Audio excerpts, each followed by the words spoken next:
Peggy 16.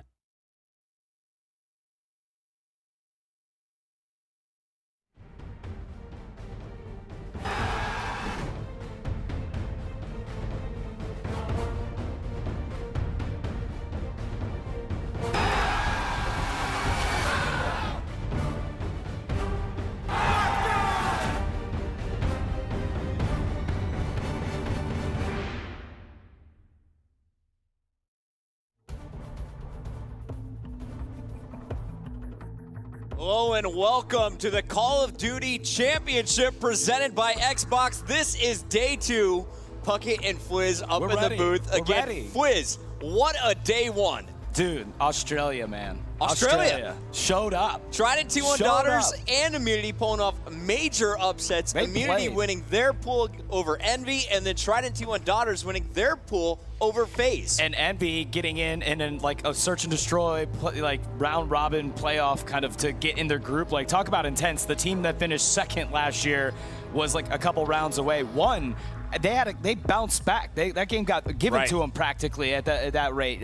So that was like, if you were an Envy fan, talk about a nail biter before you go to bed last night. And the boys in blue pulled it out. You know, and we saw all kinds of social media love for Envy last night. Same thing for a lot of our American squads. And the international teams, we saw all kinds of Australian love there as well. Yep. Guys, keep the conversations coming our way. Of course, you can hashtag CoD Champs all day long. Yes. Your tweets will show up in the broadcast if you have a really good one. Oh, dude, I got some like hilarious pictures. Oh, yeah. We had a lot of stuff happening. You should tweet like, at the CoD Esports account and Esports CoD. Esports CoD at and Esports CoD and at Call of Duty, because I know at Esports CoD was getting some funny pictures of different setups. Some people have like some incredible setups, and some people are just like, they're versatile with their mobile devices out. So it was pretty fun. Somebody's like, date night. I think not. My favorite was the guy parenting. I think not. No, he's feeding his baby, watching it on his iPhone. It was great. It was great to see all those pictures. So yeah, yesterday was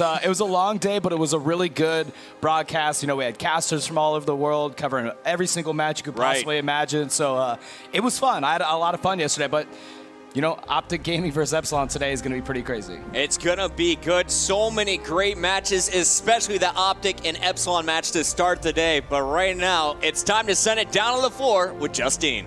And I am down here on the floor. Behind me is the Xbox main stage. This is day 2. Now, yesterday we had a lot of amazing games and a lot of surprising upset. Oh gosh, can't even talk. It's so early this morning. But we had a lot of upsets yesterday, so we have some more fun for you guys. And right now, Optic Gaming and Epsilon are now warming up. And I'm so excited for all of the games that we have for you guys today. So stay tuned. Keep those tweets a-coming, because we are here reading them. And I'm going to send it back up to the boys at the booth. Do you guys have any predictions today for us?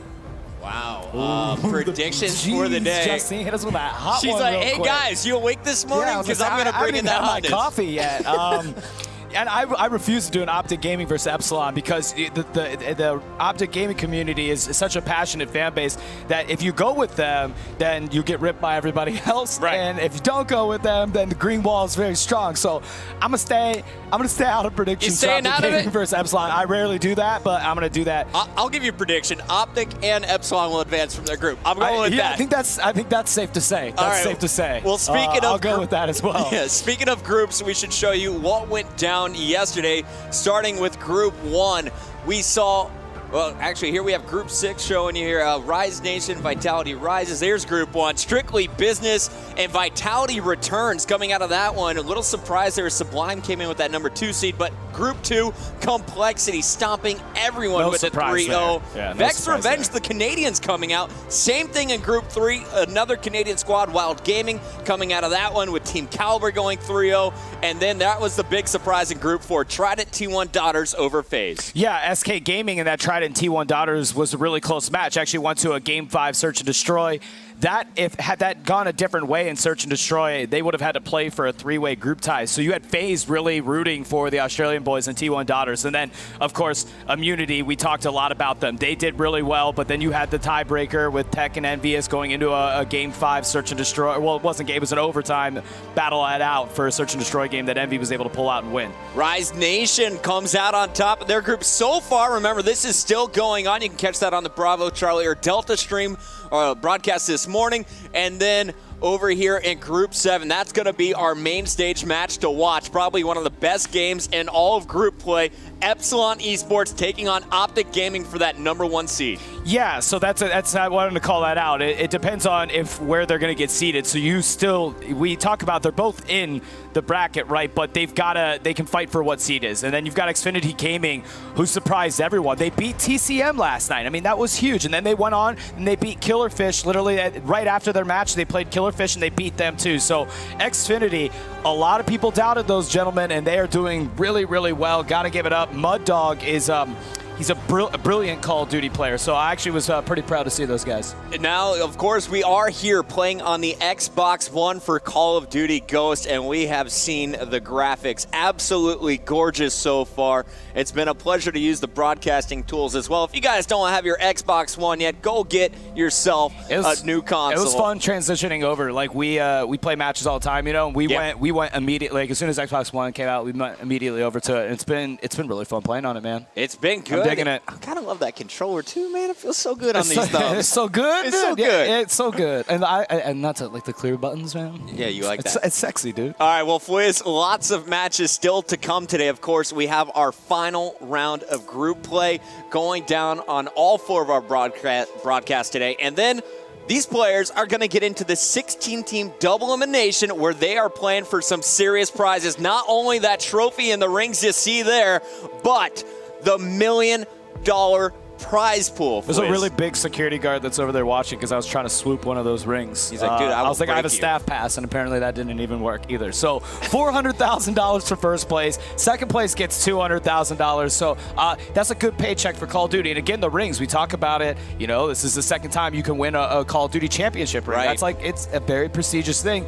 And we even identified, you know, only one player can actually be a back-to-back winner for the championship. Karma from Complexity. Karma from Complexity. So I think there's a really interesting storyline there that we are going to continue to follow because that would be a big feat for a player. You think he's getting both rings, that Black Ops 2 ring and now his Call of Duty Ghost ring? Think about what that team would accomplish. I think you'd have Aches and TP at 14-time champions at that point, and then you'd have Karma, which would be a back-to-back CoD championship winner. Like those are some pretty crazy accolades. It's pretty good stuff. Well, guys, we've asked everyone who they think is going to perform. Yeah. Is it America, UK, Australia?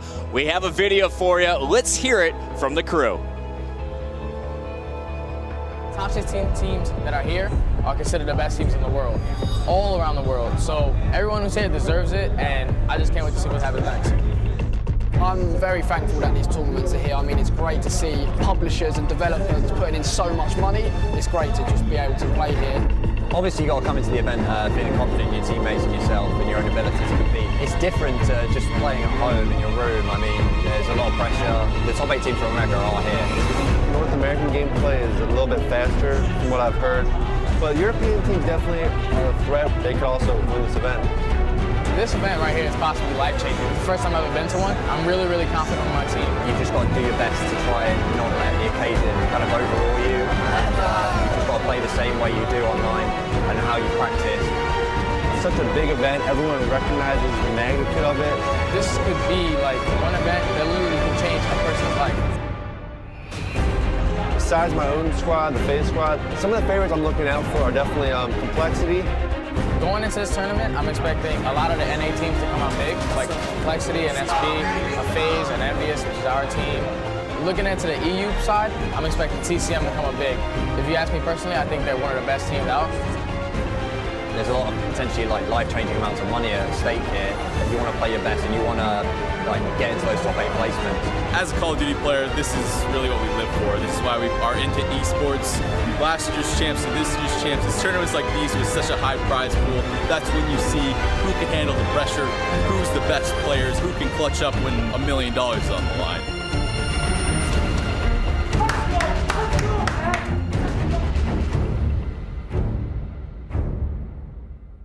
You know, a lot of people talking about the top American squads, Complexity, FaZe, SB. No one really mentioning Xfinity, the squad that took out TCM last night. I know, that was, you know, in fairness to everyone else out there, Xfinity did have some things to prove. They're a talented team. When they took out TCM, though, it was like, I mean, that TCM is one of the top teams in the world. No one can argue that. And when you saw Xfinity come in and do that, watching that match, it was really impressive, to be honest with you. They're definitely a team to look out for, but we got to look out for the UK squads as well. Epsilon still to play today. Let's send it back down to the floor with Justine. Thank you, guys. And this is our Xbox main stage where all of the fun is about to happen. And one of the biggest games this morning is kicking off here with Optic versus Epsilon, which I know all of you guys are excited. I saw you guys tweeting nonstop on Twitter yesterday. Super excited for the green wall, and I cannot wait for the games to start. And I believe you guys are going to introduce us to our teams. Still being Optic bias there, you know, she's green wall. She's got probably the Optic jersey on underneath that. You know, that green wall is pretty huge. I think everyone's a brick in that green wall at this point. So you got it. Well, speaking of the teams, Fliz, are you ready to get this started? I'm ready, man. This is North American, a big North American team versus a really big European team. Two of the most popular squads in the world. If you're a Call of Duty fan, these are special moments. They don't happen that often, you know. So like, I'm excited for this matchup, and it'll be good, man. Epsilon's they're a fired up squad, so it's gonna be good. Let's bring out our squad, starting with the green wall, Optic Gaming. One of the most popular teams in the world. They have social media followers everywhere across the globe. Nadeshot alone with over 500,000 followers on Twitter. Let's bring them out. There you see Nadeshot leading the way. Clayster playing with Complexity for a number of titles. Now part of that green wall with Scumpy and Embos. Embos here, just 18 years old, his first CoD champs, please. And Nadeshot just played Timber 37 times on repeat in preparation for this match, no doubt about it. And let's take a look at the European squad and Team Epsilon. Epsilon, such a fierce squad here, led by the veteran. You have Swanee, Jerd, Tommy, and Flux. Let's bring out the boys from the UK. There you see Swanee.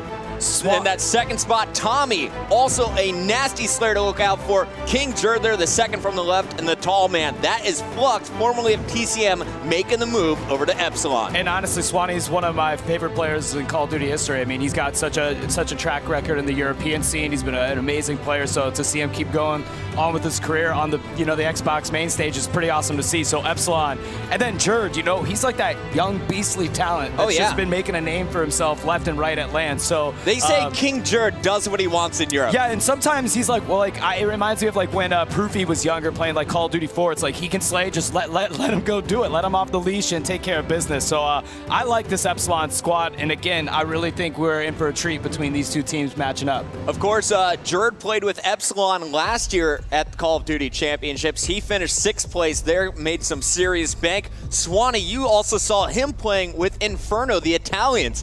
They didn't even speak English.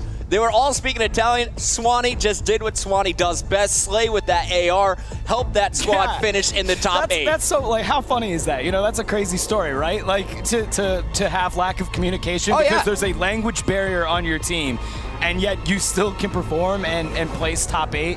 Like, it's a testament to his raw skill. Yeah, that's what I'm saying. It's like, that's insane, man. You don't even know what your teammates are saying to you.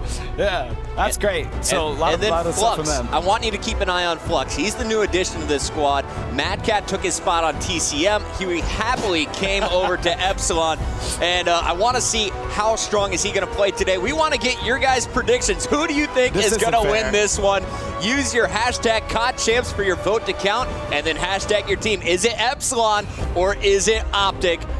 Quiz already, it's about 98% Optic Gaming. That Optic juice is about to blow that blue bar up. That looks like a Justin Bieber video dislike bar right now.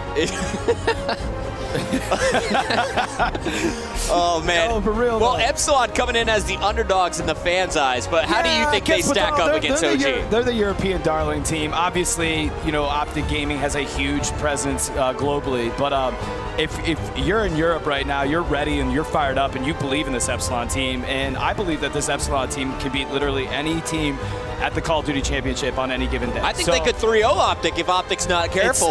Yeah, you know, like this is a team, if you're from Europe, you're really proud of, no doubt about it. So Optic Gaming has a serious challenger here in group play. This will determine who is going to get the 1 through 8 seed or who will get the 9 through 16 seed coming into that double elimination bracket. It's a big deal, man. Like that seeding, when you're talking about like the 6 to, basically they've gone through a rigorous testing process to identify the top 16 teams in the world by, you know, how they had to do to qualify here, and then what they had to do in group play, and then getting seeded in that. So being seeded in the top 1 through 8 or the bottom 9 through 16 is like a really, really big deal. Like this match, although both of them know they're going into that bracket, they are focused on winning this one. This is it will be a big win for either one of these squads to get the better seeding.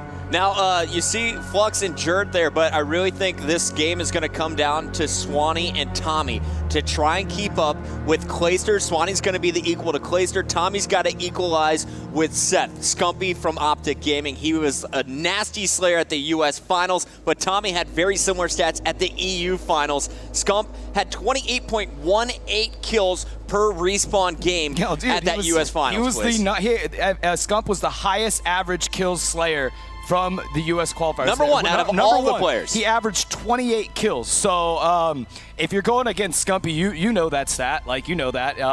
Epsilon is definitely conscious of that. So it should be interesting to see how these guys square up against one another. And Domination Freight, man. You see it on the player screens. They're getting ready to go. Who is going to take game number 1 to start off day 2 of the Call of Duty Championship presented by Xbox? Let's get into the action, Fwiz. Who do you want to watch off the break? I was talking about Swanee earlier. I'd like to jump on board with the Epsilon squad and get in the eyes of Swanee. Let's do it, man. And then we got to go to Nade's shop before we both come back and don't have Twitter accounts anymore. I'll only show him for Search and Destroy, guys. We'll watch him the entire game. You switch over to him after 36 seconds. Right, Swanee on our screen to start this one off. Of course, he is going to be using the Remington, known for his AR. And this guy, he's a post-up AR. He can lock down entire sides of the map, but when needed, he can get up close and personal with it as well. And already we see your tweets coming in. Remember, keep that hashtag CODChamps all day long for your chance to appear on our broadcast. Yeah, honestly, there's been thousands of CODChamps tweets on, and in between matches where I'm not commentating, I've been going through, watching all of them, and like there's some great posts. So definitely keep them coming in today. As Swanee, he saw somebody up there, but I don't know if he really followed exactly where he went. They're playing, again, very, very passive. They try to get a kill down, maybe get 2 down before they want to jump on this. But now you see Optic starting to push across the tracks and now engaging a big pickup right there by Scump to overtake this area. And Tommy coming in from the back as well. Look at the flanks from both players. I told you, look out for Scump to be canceled out by Tommy. Tommy starts off 4-1. Nate's shot opening up 3-1. He's trying to lock down B. Not going to happen. It's up to Embos to get this left side. Nice pickup there by Bose. And yeah, Tommy off to a great start, 4-1. And actually being able to pull out 2 Optic members off the B flag, they would have had it had Tommy not got that stop. However, Embos gets taken out there. B flag does go to Optic Gaming, and now it's going to be Epsilon that's got to get that back. Yeah, so B down for Optic. Tommy going to try and challenge. He had Jerd working with him on that right side. Looks like Jerd's picked down by Embos, and so will Tommy. Embos starting to heat things up. He started off 0-2, now 5-3, Fwiz. Yeah, he's a little rough start, man. It's early in the morning here, 9:30 or whatever, as these guys are kicking it off. So part of this, run and gun game like Domination is going to be just warming up, and who's going to be able to do that in the first 5 minutes, to be honest with you. Lots of kills still to go. Remember, we're playing Domination. How this map works is you're going to have 3 flags. Controlling the flag for 5 seconds will give you 1 point. You're scoring about 12 points if you have 2 flags every minute. Clayster on your screen. He is going to be looking to take off that player top right. He knows he's up there trying to play careful, but 3 down now for Optic, all up to Embos, and Embos wisely is going to rotate all the way around, try and capture C as Epsilon has flipped the spawns. Yeah, that was actually a good heads-up play by Embos to identify his whole team now. However, Epsilon on this contested. Tommy almost picked that one up. Very close. It's a neutralized flag now. Scumpy went huge there to stop him. If Tommy would have had that flag, Epsilon could have been fighting back on the scoreboard. Instead, Optic will hold on to a 7-point lead with 2:30 still to go in this first half. And Swanee just going to take the bottom porter here, just cleaning up everything that he sees coming out of red, but gets taken out there. Let's go ahead and do a switch over to the Optic team. I actually would like to do a listen in on these guys. They have good communication. See how they are, how they're communicating with one another. shot. Top red one Yeah, shot. two white chain. Two white chain. Two white chain. Flash is white train. Two white chain. Two white chain. Two white chain. Focus. Let's go. He is. Top red dead. Top red dead. Let's go. There's another one still white. He's still white. He's still white. He's still white. He's got an AR. Go. We gotta get out of this. I smoked it. I smoked middle. Yo, we should just smoke and hop on it. We should smoke and hop on it. That's what it did. You gotta get that kill. I'm waiting. Get him. Big kills. I'm hopping on it. I'm hopping on it. Alright.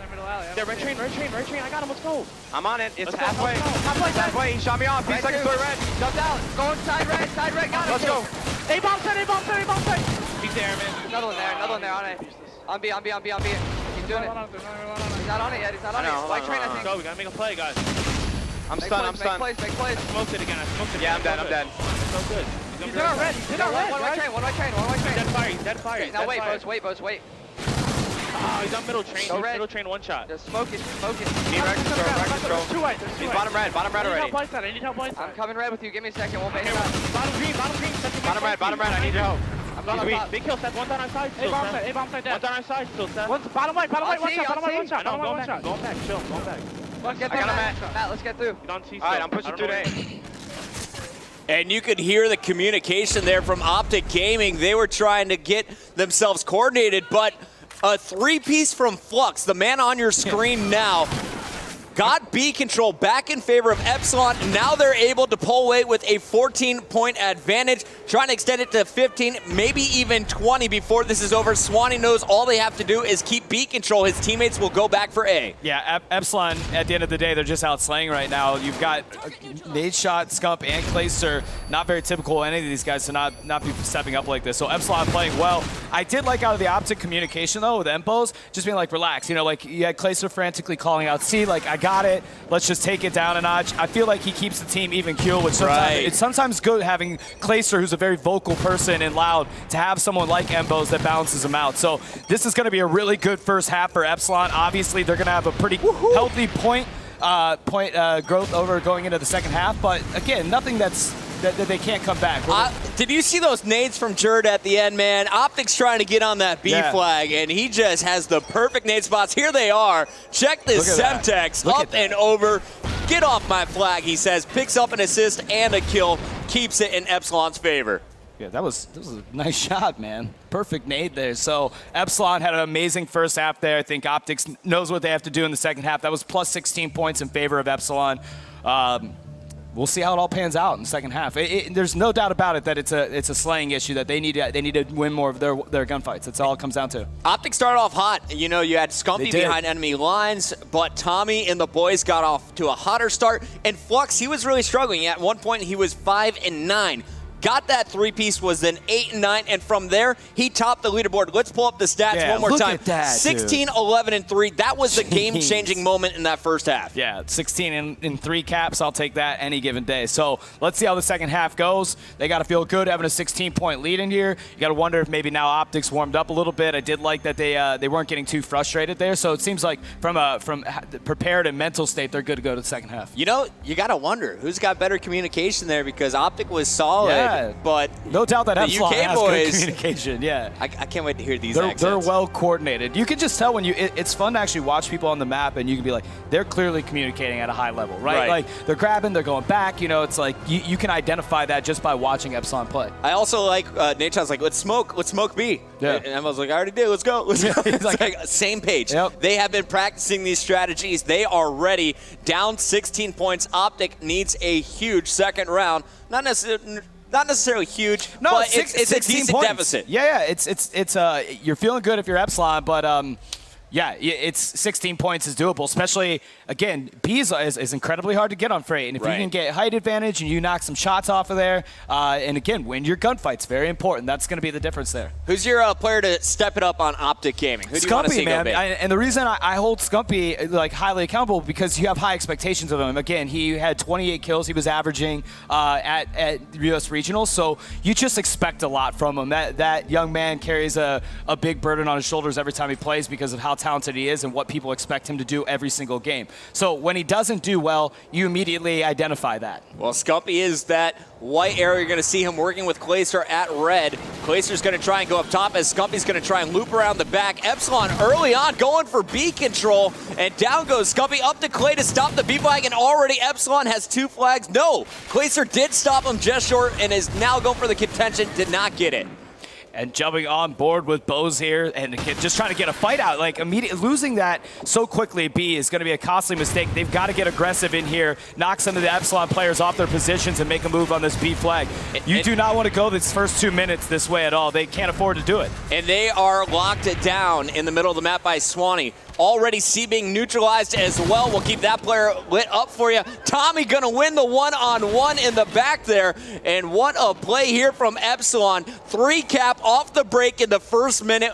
This is how you shut down Optic Gaming. Yeah, you can tell immediately it's a flustered Optic Gaming when you're any team that gets 3 cap like that. So now Scump, they've got position in C again. Scump's kind of knocked some of these Epsilon players off their marks, but he needs his team to help him out and get a jump on B. Staying on board with Scump. Meanwhile, I'll keep the players lit up on the minimap that are in key positions. Looks like Embo's trying to challenge for red control once again. Scumpy trying to help his teammates get beat. Not going to work out. We go to Embo's now, who gets the call out, and nice finish there. Nate Shot adds a kill to the kill feed as well. 2 down for Epsilon, but Swanee and Tommy keeping middle of the map control, at least for the moment. And actually, Embo's played the first half really well and the second half. He's trying to look for that supporting cast. Swanee has actually been holding down bottom porter like a beast here. This is Swanee's house, man. Yeah, it is, man. And actually, I think, to be honest with you, Optics really struggle with their SMG classes to knock Swanee off of that spot. All right, well, guys, it's time to go to a listen in. Let's crank it up with Swanee and the boys from Epsilon. Let's get red control again. Get red left. Smoking B on left-hand side. There's one on B as well. Last one red caution. Pushing left. Red caution. Right. Push the left. Poison fire. Red. He's in red. I'm on C. I'm coming to help you. I'm ready to back mid. Hold B. He's mid. Go in. I'm on it again. Go in. Shooting at that. Shoot that fucking body, Tom. Let's go. Go now. Yeah, watch my right. Hold B. Hold on. Fucking rinse. Fire. One's at fire. Do not overextend, just hold it, just hold. Let him get one. Crates. One's crates. I'm camping C right now. Going logs. Got one here, let's go! Look out, Tom. Bomb B. Come on! Last guy, right side, bomb blitz. Gate. One shot gate. That's him. Nice fucking kill, Ryan. Get crits. Push A. 2 back crates. One more. Let's go. Everyone go. That's 3. Go C. I'm All right, we are back, and man, those guys are getting aggressively pumped up right now. Yeah, I mean, why not, dude? They've got a huge lead, and not only is this win clearly locked up in the books for Epsilon, you put an Optic Gaming in a demoralized position going into a game 2 when you beat them this badly. Because what happens is, as a player, you start second guessing, like, can I even really beat these guys? Because they're getting trounced right now. If you go to Reddit CoD Competitive, you always see kind of who are your top 10 player lists. They always put all Americans in that list. Swanee showing why he should be considered one of the best in the world. 12, make it 13-3, still with ammo enough to get one more player. He has been hunting and all game long. They've had at least 2 flag controls. They've 3 capped twice. Epsilon coming out with a dominant force. Yeah, Embo's actually kind of slowed down. I was giving him props early in the second half. He was at 5-1, and I think he's at 6-9 or 5-2. So he's struggling to get things going now. So it's just a disconnect in the squad here as Epsilon is taking advantage of that. That's what you'd expect from them. You can't kind of open up those. You can't be vulnerable to a team like Epsilon. You've got to be tightly buttoned up here. Swanee clearly at 14-4, just annihilating everybody. Even Tommy and Jerd are contributing. Jerd's 10-9, but he's got 3 caps, the initial caps that they've been able to hold. Yeah, Jerd actually, I called Tommy out incorrectly. It was Jerd who's over there challenging, overextending quite a bit so far in this game. Swanee there just showing off that if you see this man, if you don't hit him with the headshot, he is going to kill you faster. His aim just so precise to start the day. Another one. It's like his bullets do more damage than everyone else. Yeah, man. Sometimes when you watch some of these players, that's what it feels like. There's no doubt about it. He was in some power positions for map control in this map. And people didn't knock him off of it. Here's a three-piece for Swanee. Gets the double instead. Jeez. 113 to 53. Add on the 16-point bonus from the first half, and that is one of the biggest blowouts we have seen in any domination game through group play. I mean, I'm like incredibly impressed by Swanee. He was on a roll there. Dude. The whole squad. Tommy right behind him, 15 and 10. Yeah, Jerd doing all the cap work with Flux going huge in that first round, 16 and 8 there with 3 caps. This was a team effort. Epsilon is going to be fighting for a top spot, a huge chunk of that $1 million prize pool. One game down, though, but Optic could totally bounce back in our next one, Search and Destroy. Yeah, no, this is Optic will feel much better going into a Search game now that they can get out of a run and gun. You know, Nate Shot's a really good Search and Destroy player, so Scumpy. I mean, actually, that whole squad, you could argue, is a very strong Search and Destroy team. So here's some of the replays that we saw coming in. And the first half, you saw these teams kind of squaring up toe-to-toe. And this is the flank that we saw Tommy kind of rebutted Scumpy right away to knock him off. Ultimately, let Epsilon to get that B. Embo's got some big kills there to defend it, but this is when we saw Jerd with that pro nade. It just wouldn't let Optic have any wiggle room. Even if they weren't in position to get gunshots down, they were hitting their grenades when they needed to. Scumpy trying to flank all game long, but after getting 1 or 2 kills, he was always picked off, and he wasn't in the middle to help out, where all 4 guns were focused here for Epsilon. And Swanee really trusted to just crush every situation time and time again, winning his gun battles. And here you see him going with that big double. Won't let Optic get even the last second points once the game's already over. Yeah, that was tough. You got to put that one behind you. Like right away, I think they, you know, this is going to be a good game, Search and Destroy. This is one where you're Optic, you can't go down 2-0, so you can't let this one get away. You're playing on a big moment. I think, you know, yeah, they know that they're in, but they don't want to find themselves in that The question is, what is the map? We'll find out in just a short bit, but first, let's send it on down to the floor where we have Justine once again.